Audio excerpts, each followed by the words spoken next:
नमस्कार. या व्हिडिओच्या माध्यमातून आपण यशवंतराव चव्हाण मुक्त विद्यापीठाची जी उत्तरपत्रिका असते आन्सर शीट ती कशा पद्धतीने लिहायची, मार्क मिळवण्यासाठी आन्सर शीट कशा पद्धतीने लिहिली पाहिजे, त्यामधले आन्सर कसे लिहिले पाहिजे, हे सर्व आपण या व्हिडिओच्या माध्यमातून पाहणार आहोत. तर हा व्हिडिओ पूर्णपणे पाहा जेणेकरून आपल्याला पूर्णपणे इन्फॉर्मेशन मिळेल आणि पेपर लिहिण्यास मदत होईल. जे विद्यार्थी फर्स्ट इयरला आहेत त्यांनी देखील हा पूर्ण व्हिडिओ पाहायचा आहे, त्यांच्यासाठी देखील महत्त्वाचा असणार आहे व्हिडिओ. तर ही ऑफिशियल उत्तरपत्रिका आहे माझ्याकडे यशवंतराव चव्हाण ओपन युनिव्हर्सिटीची, जी रेव्होल्युशनसाठी मागवली होती. ही विद्यार्थी पास झालेला आहे, परंतु याला जास्त मार्क मिळण्याची अपेक्षा होती, त्यामुळे यांनी ही उत्तरपत्रिका मागवली होती. तर ही BCom third year Marathi medium banking finance 1 com 306ची उत्तरपत्रिका आहे आणि accounting BCom third year accounting com 209ची उत्तरपत्रिका आहे मराठी मीडियमची. तर आपण यांनी उत्तर कसे लिहिलेत आणि ह्याला कशा पद्धतीने मार्क मिळाले आहेत आणि अनेकाने कशा पद्धतीने उत्तर लिहिले पाहिजे होते जेणेकरून त्याचे मार्क वाढले असते, तर हे सर्व आपण या व्हिडिओच्या माध्यमातून जाणून घेणार आहोत. तर इथं अशा पद्धतीचं तुमचं फर्स्ट पेज असतं, ते तुम्हाला बारकोड स्टिकर लावला जातो. इथे तुम्हाला सिग्नेचर करायचे असते, इथे तुमच्या सुपरवायझरची सिग्नेचर असते. आपण पाहू शकता इथे तुमचा रोल नंबर आणि सब्जेक्ट कोड आहे. रोल नंबर दाखवणं हे लीगल असल्यामुळे मी सर्व जे मेन इन्फॉर्मेशन आहे ती हे वाईट करून ठेवली आहे. तर आपण पाहू शकता अशा पद्धतीचे उत्तर लिहिले त्यांनी. पेपर छान लिहिलेला आहे, परंतु याला मार्क्स खूप कमी मिळाले आहेत. आता रिव्होल्युशनमध्ये याचे मार्क कदाचित वाढले आहेत. तुम्हाला अशा पद्धतीने पेपर लिहिला पाहिजे तुम्ही पेपर लिहिताना.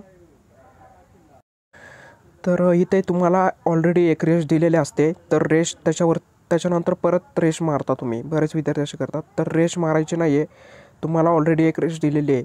तिथं प्रश्न 1 असं लिहायचं आहे, त्यानंतर लिहायचं आहे, इथं लिहिलेलं आहे आणि डायरेक्ट उत्तराचा डॉट टाकून तुम्हाला वाक्य लिहायचे सुरुवातीला, त्यानंतर थोडक्यात पॉईंट लिहायचे आहेत. आता ह्यांनी बँक म्हणजे काय, बँकेचे प्रकार कार्य स्पष्ट करा असा प्रश्न होता. तर यांनी वाक्य लिहिलेले आहे थोडक्यात आणि त्याचे प्रकार लिहिलेले आहेत आणि खाली पॉईंट मांडलेले आहेत. तर मित्रांनो यांनी गॅप जास्त सोडलेला आहे, त्यामुळे याला कदाचित 3च मार्क मिळालेत, नाहीतर ह्याला 4 ते 5 मार्क मिळाले असते. हे पॉईंटमध्ये गॅप खूप सोडलेला आहे. पॉईंट तुम्हाला शेवटी सर्वात खाली लिहायचे आहेत, पूर्ण पेपर भरून लिहायचं आहे, मध्ये जागा सोडायची नाही आहे. जागा सोडली की तुमचे मार्क परिणाम होऊ शकतो, तुम्हाला मार्क कमी मिळू शकतात. तर तुम्हाला जागा अजिबात सोडायची नाही आहे, फुल पेपर लिहायचं आहे. इथे खाली बारकोड स्टिकर दिलेलं आहे, त्यावरती तुम्हाला लिहायचं नाही आहे. हे हुंडीचा नमुना तयार करा. यात देखील जागा खूप सोडलेली आहे आणि वरती हुंडीचा नमुना पुढीलप्रमाणे असं लिहायची गरज नव्हती. डायरेक्ट हुंडीचा नमुना वरनं सुरू करायला पाहिजे होता आणि खाली ते नमुन्याविषयी थोडक्यात माहिती लिहायला पाहिजे होती. तर याला कदाचित 4 ते 5 मार्क मिळाले असते. आता प्रश्न क. प्रश्न अ मधलाच क आहे, हा ब होता, हा क देखील व्यापारी बँकेचे दुय्यम कार्य स्पष्ट करा असा वर आधारित होता. तर वरती खूप जागा सोडलेली आहे, मध्ये पॉईंट लिहिले, तिथे देखील खूप जागा सोडलेली आहे. पॉईंट तुम्हाला इथं डॅश चिन्ह दाखवून पॉईंट लिहायचे आणि त्याच्या खाली एक्सप्लेन करायचं आहे. आकृती वगैरे काढल्यामुळे तुमची जागा खूप त्याच्यात हे होते आणि त्यामुळे तुमच्या मार्कावर परिणाम होऊ शकतो.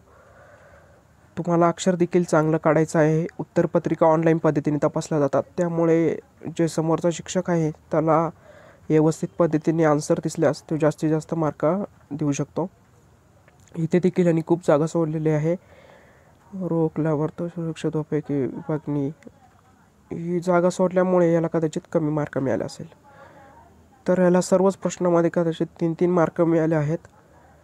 अशा पद्धतीने पेपर छान लिहिला आहे, परंतु जागा सोडल्यामुळे 3-3 मार्क मिळाले आहेत, नाहीतर 4-4 मार्क मिळाले असते आणि टोटल याला 64 मार्क झाले असते याचे, म्हणजे ह्यो 80च्या पुढे गेला असता. तर याला आता 68 काही टक्के मिळालेले आहेत, 68.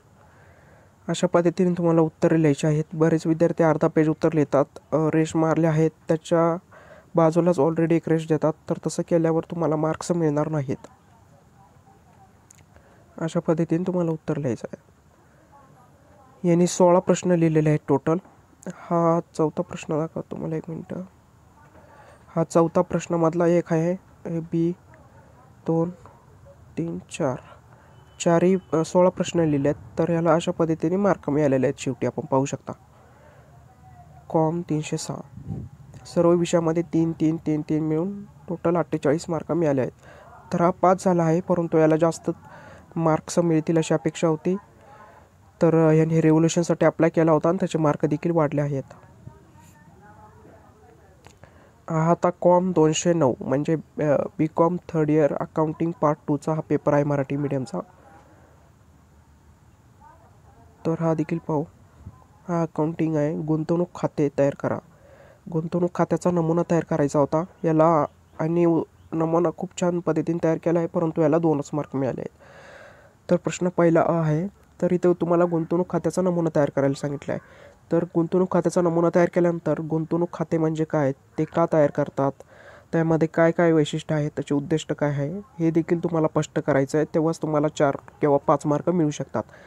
तर यांनी फक्त नमुना तयार केला आहे, त्यामुळे ह्याला कदाचित 2च मार्क मिळाले आहेत. तुम्हाला नमुना छोटासा वरती तयार करून त्याच्या खाली माहिती देखील लिहायची आहे. त्या नमुन्यात काय आहे, त्याचे वैशिष्ट्य काय आहे त्या नमुन्याचं, तेव्हा तुम्हाला जास्तीत जास्त मार्क मिळू शकतात. आणि पेपरच्या बाजूला एक रेष दिलेली आहे तुम्हाला, त्याच्या बाजूला अजिबात रेष मारायची नाही. तशी मारले तरी तुमचे मार्क कमी मिळू शकतात तुम्हाला मार्क. तर हे पाहू शकता. इथे देखील यांनी लिहिलं आहे भाडे खरेदी पद्धतीवरती, पण गॅप खूप सोडला आहे, त्यामुळे याला कमी मार्क मिळाले आहेत. गॅप सोडायचा नाही आहे तुम्हाला अजिबात. आजूबाजूला खाली वगैरे गॅप सोडायचं नाही. फुल पेज आन्सर लिहायचं आहे. अक्षर देखील चांगलं काढायचं आहे. पाहिजे पण वनी गॅप सोडलेला आहे वरती. आता प्रश्न दुसरा ब, ही दुधाले खात्यावरती होता. दुधाले खाते तयार करायचं होतं. तर ह्यांनी छान पद्धतीने दुधाले खाते तयार केलेलं आहे आणि प्रॉब्लेम टेली देखील केलेला आहे. ढोबळ नफा झालेला ढोबळ नफा कृषी खात्यास वर्ग केला जातो. तर ह्याला 5 पैकी 5 मार्क मिळाले आहेत. तुम्ही पाहू शकता. तुम्ही जर उत्तर चांगलं लिहिलं, बरोबर लिहिलं, तर तुम्हाला पैकीच्या पैकी मार्क देखील मिळू शकतात. तर ह्याला 5 पैकी 5 मिळाले आहेत. दुधाले खाते तयार करा. कुटक पालन खाते तयार करा. 31 मार्च 2024 रोजी संपणाऱ्या वर्षाकरता नावे बाजू ही तुम्हाला लिहायचं आहे. तपशील लिहायचा आहे.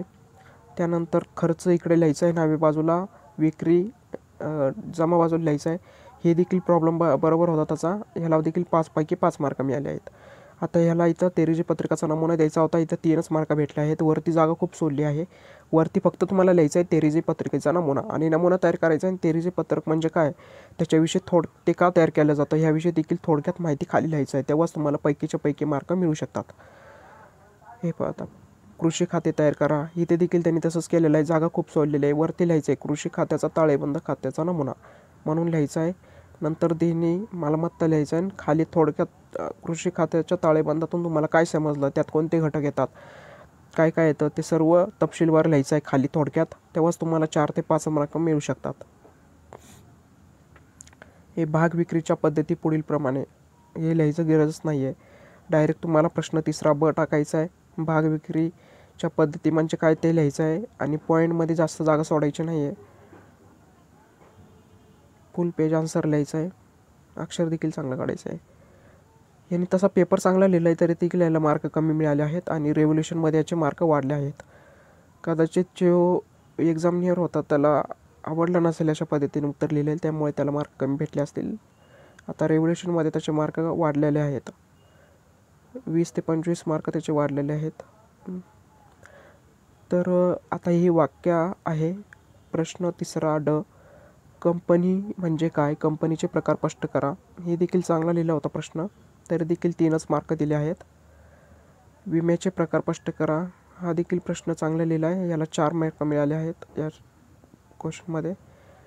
हे भाग म्हणजे काय, भागाचे प्रकार स्पष्ट करा. याला 3 मार्क. अशा पद्धतीने तुम्हाला पेपर लिहायचा आहे.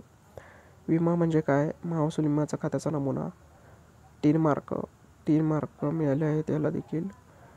यो बँकेचा ताळेबंद खात्याचा नमुना आहे. याला 1च मार्क मिळाला आहे. वरती गॅप खूप सोडला आहे. ताळेबंद खात्याचा नमुना दिला आहे, नंतर परत एक ओळ सोडली आहे, नंतर त्याच्या खाली परत एक. तर तुम्हाला तसं करायचं नाही आहे. इथं वरती लिहायचं आहे बँक ताळेबंद खात्याचा नमुना. त्यानंतर नमुना तयार करायचा आहे. त्यानंतर बँकेच्या ताळेबंदातून तुम्हाला काय समजलं, त्यात कोणते घटक येतात, कोणते घटक येत नाहीत, याची थोडक्यात विश्लेषण करायचं आहे, स्पष्टीकरण द्यायचं आहे खाली. तेव्हाच तुम्हाला जास्तीत जास्त मार्क मिळू शकतात. ही संगणक म्हणजे काय, संगणकाचे प्रकार स्पष्ट करा. हे बरोबर लिहिलं होतं, परंतु याला 3च मार्क मिळाले आहेत. याच्यात एक एक एक एक असे मार्क वाढवले आहेत आता, आणि रेव्होल्यूशनमध्ये हा जास्त मार्काने पास झालेला आहे. तर अशा पद्धतीने मार्किंग सिस्टम असल्यानंतर तर याला कॉम 209मध्ये टोटल 45 मार्क भेटलेले आहेत. 45, आणि समजा तुम्हाला तिकडे 18 वगैरे पडले तर 64-65% या विद्यार्थ्याला अकाउंटिंगमध्ये मिळाले आहेत. 19-20 किंवा अशा पद्धतीने तुम्हाला उत्तर लिहायचे आहेत. तर ह्या व्हिडिओच्या माध्यमातून तुम्हाला नक्कीच मदत होईल उत्तरे लिहिण्यास. तर मित्रांनो, व्हिडिओ जास्तीत जास्त लोकांपर्यंत शेअर करा आणि व्हिडिओ पूर्णपणे पहा. जे विद्यार्थी फर्स्ट इयरला आहेत त्यांच्यासाठी देखील हेल्पफुल होणार आहे हा व्हिडिओ. त्यांना पेपर कसा लिहायचा एक आयडिया येईल, आणि सेकंड इयर आणि थर्ड इयरमध्ये ते जास्तीत जास्त मार्क मिळवू शकतात. तुम्हाला फर्स्ट इयर काउंट केलं जात नाही आहे, सेकंड इयर आणि थर्ड इयरमध्ये काउंट करूनच तुम्हाला टोटल मार्कशीट येत असते, आणि त्याच्यावरतीच तुमचं पूर्ण भवितव्य असतं. त्यामुळे तुम्हाला जास्तीत जास्त सराव करून उत्तरपत्रिकेमध्ये जास्तीत जास्त मार्क कसे मिळवता येतील हे बघायचं आहे. आता यानंतर अजून काही विद्यार्थ्याचे मी उत्तरपत्रिकाचे असे व्हिडिओ बनवेल. त्यामध्ये उत्तरे त्यांनी कसे लिहिले, त्यांना कसे उत्तरे लिहायला पाहिजे होते हे देखील त्यात जाणून घेणार आहोत. तर व्हिडिओ आवडल्यास लाईक करा, सबस्क्राईब करा आणि व्हिडिओ शेअर करा जास्तीत जास्त लोकांपर्यंत.